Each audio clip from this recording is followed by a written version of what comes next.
I'm out here in my perennial vegetable bed today doing some work, so come along and let's see what's growing. This is my dino tree collard, so it's a cross between tree collards and dinosaur kale. And let's see how tall it is. Going up.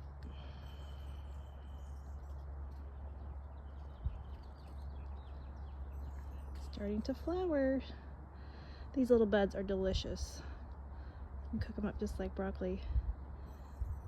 It's over 5 feet tall. It is April 5th. Looking good, buddy. This is my 9-star perennial broccoli. Really, it looks more like a cauliflower. These are the little flower buds starting to form. You can just cut those off and cook them like broccoli. There's so many perennial brassicas that you just cook like broccoli, and they're interchangeable. Right next to it, we have one of my tree collards. This is the big blue variety that I got from Project Tree Collard. Unfortunately, it's got aphids right now, which is gross, but not too worried. It has been tall and robust all winter long. It's at its height, it's probably about 5 feet. Here's another perennial brassica, this one flowering here. This is a kale. It's the, I always forget the name, kaleidoscopic perennial kale grex, something or other. And it's called kaleidoscopic because the leaves are like variegated. They're like pink and white and green and like yellow. They're so beautiful, and every plant is kind of different. Here's a younger version of that same perennial grex kaleidoscopic. Homesteaders, that's another word in there, homesteaders. This one has more pink in it. It's just a younger plant, but awesome perennial brassica. Got from cicada seeds. Started these from seed. Down here at the nettle patch, or one of them, needs a little rehabbing. Nettles, as you may or may not know, are spread by runners. And so this has spread out of its designated area into all the other plants. So I'm going to do some moving around, digging them up, putting them back where they go, and gonna give them some compost too, so they'll stay happy in their new spot. Yeah, one big reason I need to clear out these nettles is they are encroaching on one of my favorite plants, which is Habilitia temnoides right here, in its early stages of growth.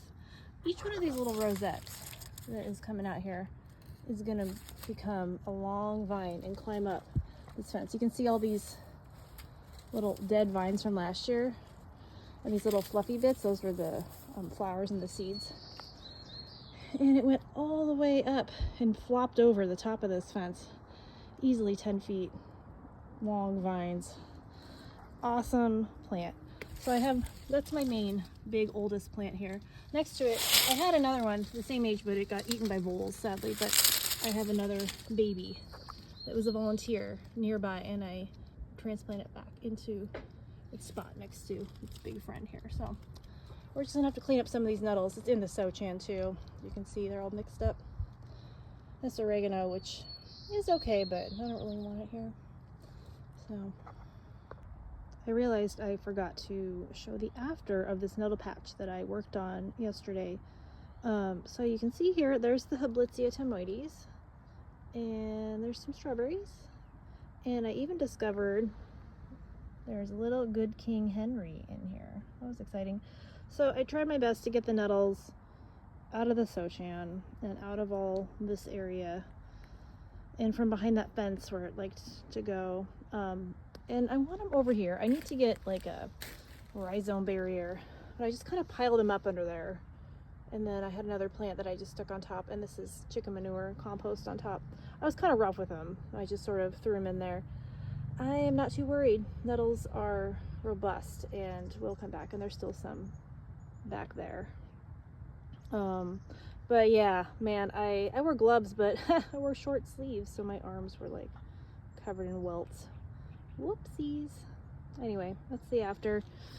Just a little bit more visually sensical for my sake, and also when I do plant tours and classes, it'll help people see the plants. One of my perennial perennial onions, These are the Delft Perpetual Leek. Got several of them in here. And I started these from seed from Cicada Seeds also. She's got a ton of really cool things.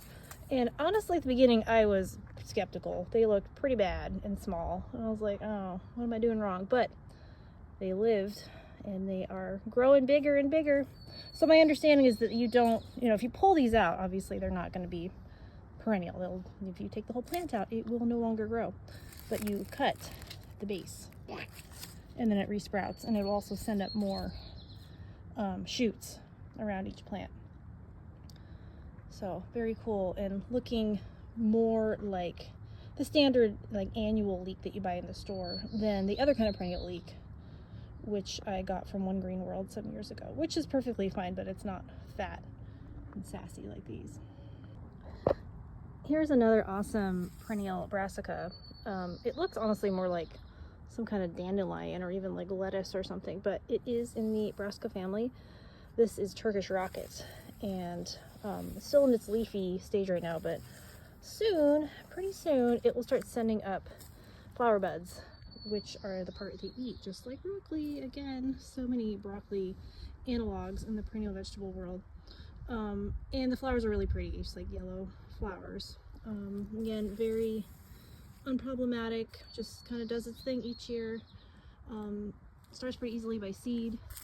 There's another one over here next to the favas, which reseeded themselves last year. Next to a cardoon, which is so beautiful. Honestly, it's just one of my favorite ornamental plants, but you can eat it too. At about this stage, the part that you eat is the leaf stalk. So it looks a lot like artichoke, and it's a relative, but it's way hardier. Just lives super easily through the winter, no problem. But yeah, the part you eat is the leaf stalk, not the bud like artichoke. Beautiful flowers though. Bumblebees go crazy for it. Here's a very cool plant. This is lovage. This is like a gigantic perennial celery. So we have a lot of there's a lot of plants in the perennial vegetable world that are kind of like broccoli, that are kind of like celery, or kind of like asparagus. There's a lot of, most of them fall into those categories, or some of them are kind of like spinach, but this is the ultra celery. Very strong celery taste. In fact, I don't really use it as a vegetable. I use it more as like an herb, because it really, you don't need a whole lot. But awesome plant, so beautiful. It gets super tall. So these are the flower stalks from last year. It gets probably 12-15 feet tall, covered in pollinators. It's in the Apiaceae family, the carrot parsley family, and that is a family that is really loved by many pollinators. And I have it next to my big boy cardoon. So in between I have this T-post, because they both send up really tall, heavy flower stems that flop over. So I secure them, keep them vertical with that.